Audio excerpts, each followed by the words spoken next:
यहाँ तो ऐसा है कि 3-3, 4-4 कंबल लेके भी सो तो भी ठंड नहीं रुक रही है सर।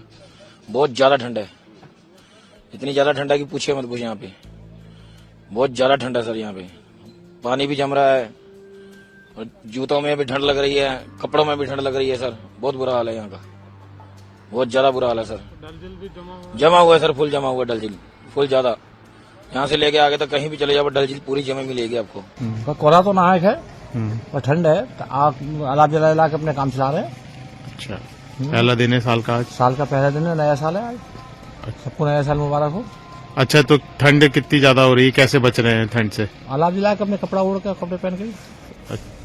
तो गलन हो रही है, कैसा हो रही है? हाँ, सुन्नी सी है बस।